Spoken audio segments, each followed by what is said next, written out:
السلام عليكم ورحمة الله وبركاته. دمان walaalahayga qaaliga Warrior Nation waa idin salaamay. Kusoo dhawaada boggan Warrior Nation.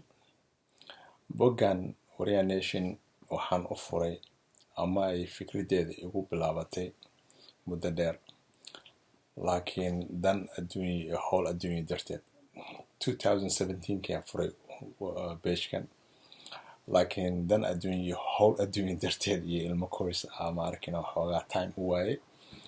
Marka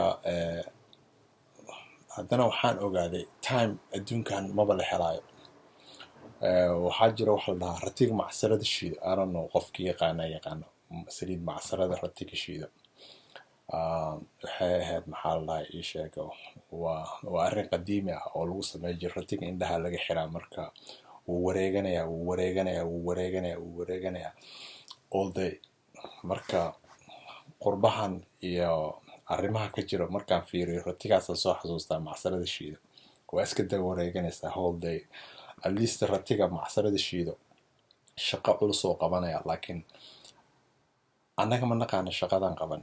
Inkastoo aad soo shaqaynaysid oo 10-hour shift, 8-hour shift, ama guriga soo shaqeey, ama company u shaqeey, ama business kaada run garay, ama inta kale reerka ku isbeen garay waqti 1 saac ama 2 saac oo lees waaniyo ama wax lees ku sheego. I don't think in la waayo.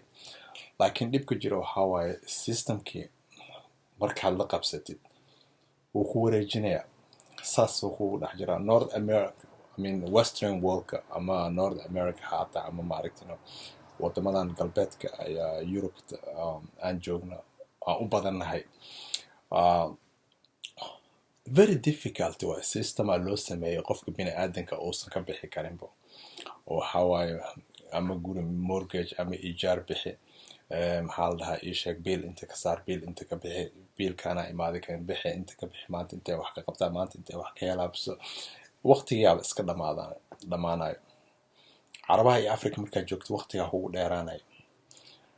Difference-ga marka waxaa ogaaday inay tahay Afrika Soomaaliya ninka jooga ijaar guri ma bixinayo. Hadduu bixiyana waa yartahay dadka rentiga bixiya.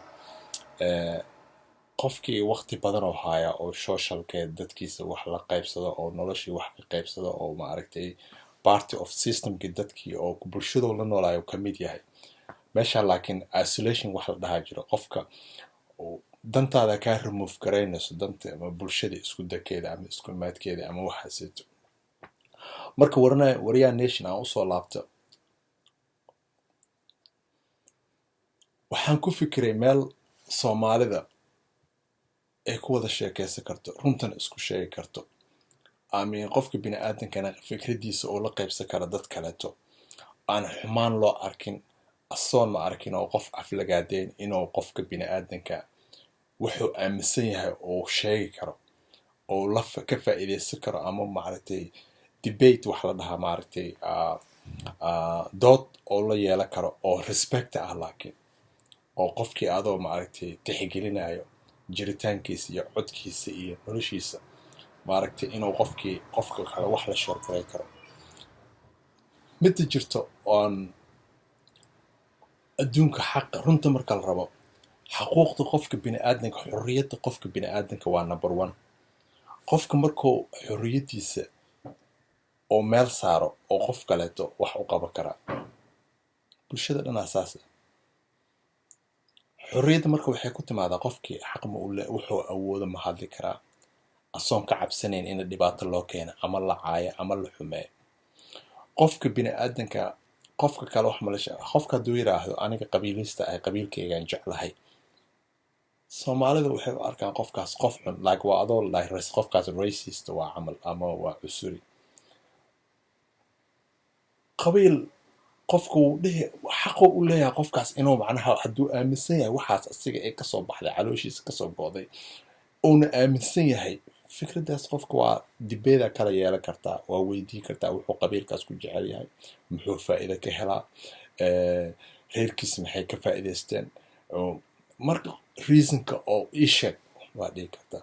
Aniga waxaan doortay qabiil la'aan. Qofka ugu eeday karaa qabiil waa taqaanaa ama ma taqaanto, laakiin haddaan sababta aan qabiil la'aan u doortay aan macnaha aan wax evidence oo cad aan ku cadday karo ma u malaynayo qofka inuu dhihi karo oo igu caay karo ninkaas nin xun waayo because qabiil la-aan u doortay.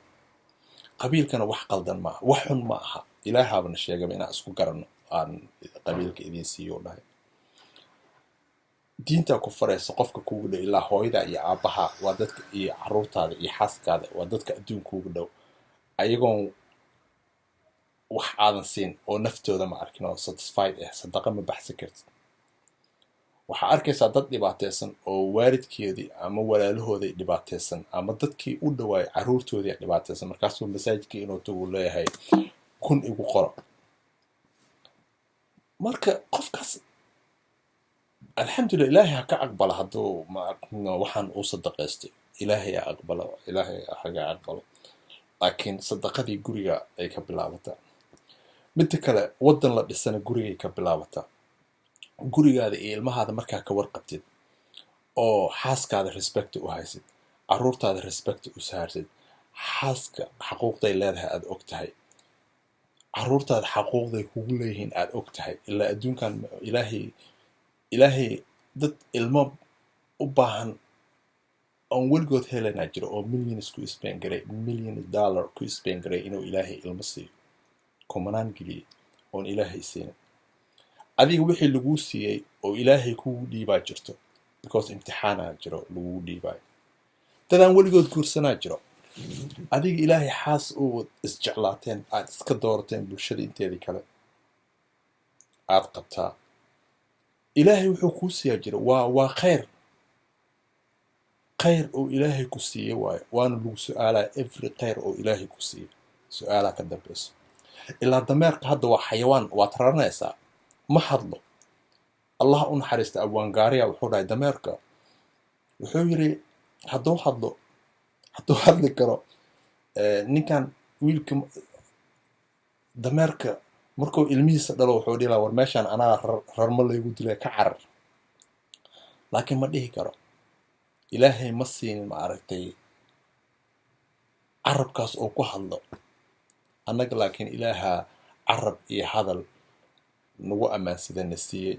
waa lagu su-aalaa maxaa ku qabatay, yaad ku dhibaataysay, yaad ku gargaartay, yaa wax u qabatay, yaad wax maaragtay ka qaaday, yaa xaqdarro ku samaysay.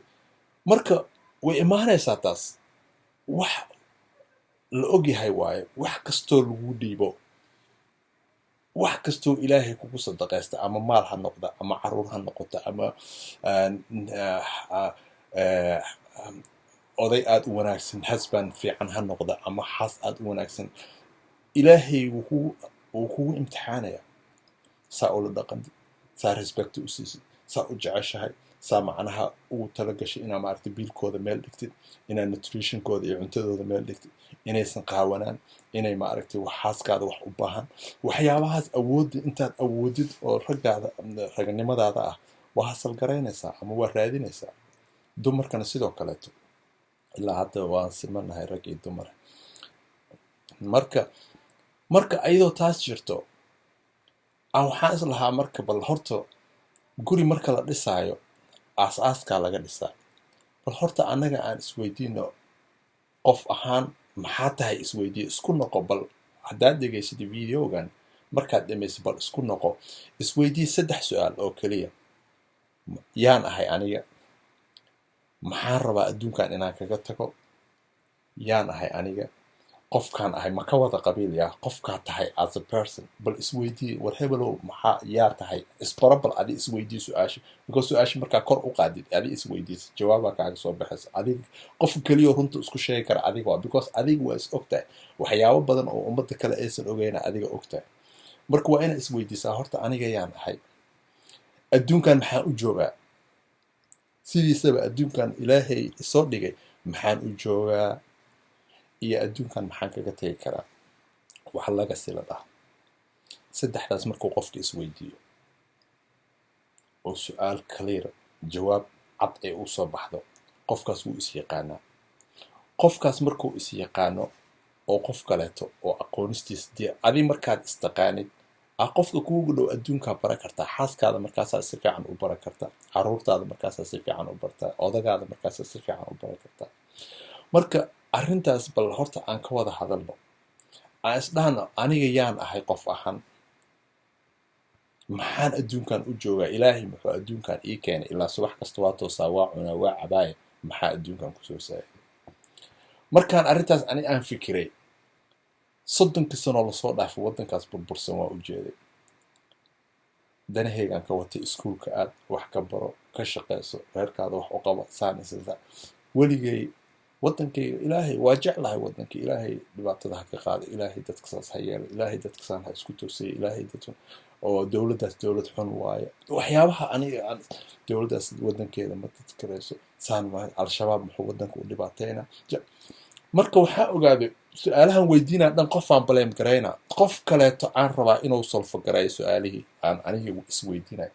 aniga waxaan iska qaaday marka mas-uuliyaddii, aniga nin qof ma dhibaateeyo, qurbahana iska joogaa, miskiin iska ordaa ahay, qotulyoonkiisa raadsado, waddankaas shaqo kuma lihi. muddo badanaa dhihi jira siyaasada soomaaliya ma la socdo, shaqo kuma lihi siyaasada soomaaliya wax ka dhacay.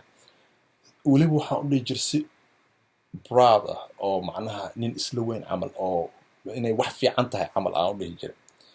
andan waxaa ogaaday qaladka aan ku suganahay, because dad kale aan ka sugaa wixii aniga xaqii waddanka ugu lahaa aan qof kale inuu sameeyo aan ka sugaa. marka ma raba inaan insha allah ma arkino videoyaasha soo socda aan ka wada sheekeysan karnaa, kala wada hadal karnaa, adinkana share gareeya videoyashiina ama codkiina ama hadalkiina ama qoraalkiina. waxaan rabaa marka Waryaan Nation inay noqoto movement hal qof ka bilowday laakiin 1 milyan gaaro. waxaan rabaa inaan waddankan aan u hiilino qofkii, ilaa aniga systemkii weli si fiican mu aqaan. Soomaali goboleysiyaa ka jiro, maaragtay federal systemaa jiro wallahi. wax yar inta aan ka ogahay goboladiyaa waxaa ka xoog badan federaalkii. waddankeena gudihiisa dowladdii waxaan garaynaysa 15 miles ay awood u leedahay inay maaragtay ayaan dhaweetay afkooyo intaas dowladda u jirtaan la isku laay qabiilo isku baabi'iyeen. maxaa la dhahaa ii sheeg, magaalada aan ku dhashay aan ka imid Beledweyne, dowladda ma arkin oo 4 kilomitir ay haysaa outside maaragtay. dadka dhan waa la yaqaanaa al-shabaab asaas al-shabaab. dadka al-shabaab ma jeclo, laakiin al-shabaab alternative waxa la dhahaa jira adduunkan. qofka nafta bini'aadanka ilaahay wuxuu u abuuray waxa la dhahaa survival at the fittest. qofka optionno raadsanaya, wuxuu leeyahay optionkan hadduusan shaqaynayn optionkee aniga aan maaragtay. qofkii asoon xumaan oo dhibaato jirin oo haddana ma arkin oo wixii asaga iyo dantiisa iyo ilmihiisa u fiican. marka qofka gobolka degan haddii dowladdii protection aysan ku samayn karin, waa ku qasban yahay al-shabaab inay protection ka raadsado. marka systemkii naftiisa in question jira. marka haddii dowladdiiba ay protection kuu heli karin laakiin al-shabaab protection ay ku sii karto, waa isweydiinaysaa dhankee ii fiican waaye. marka waddankii wuxuu u baahan yahay horta in la falanqeeyo dhibkiisa, kadibna maaragtay points la helo. marka waxaan rabaa inaan insha allah meeshan Waryaan Nation aan ka helo dad heegan u ah inay waddankoodii xaqa u ku lahaa ay gutaan, ama tala ah, ama tusaale ah, ama wada hadal ah, ama ma aragtay horumarintiisa iyo ka hadalkiisa. hataa anaga macnaha beeshkan aan sameynay keliya iyo intaasayd kusoo zaa'iday waxay tahay lugti koowaad, dhaqaaqa koowaad, ilaa lugba maraa laga bixiyaa. maxaa la dhahaa dhiiqada maa la dhahay lugba maraa la saartahay. so marka kusoo dhawaado. aniga again waa Cali Aadan Ibrahim Xaaji Cali. oo barasho wanaagsan, intaan isnaqaanona aragti wacan, inta aan isbaranaynayna barasho wanaagsan. marka videogan kii ugu horeeya waaye, hordhacan kaga harayaa 15 minute almost socdaa. marka 15 minute waa waqti badan qofka maaragtay oo dhaga iyo dhaayo iyo maaragtay qalbi inuu qofka ku haayo oo 15 minute fiirsado. waa wax sahlan ma aha. Assalamu alaikum warahmatullahi wabarakatuh. Welcome again, welcome again, welcome again. Soo dhawaada, soo dhawaada, soo dhawaada, soo dhawaada. Love and peace, nabad iyo jacayl meel kastoo joogtaan.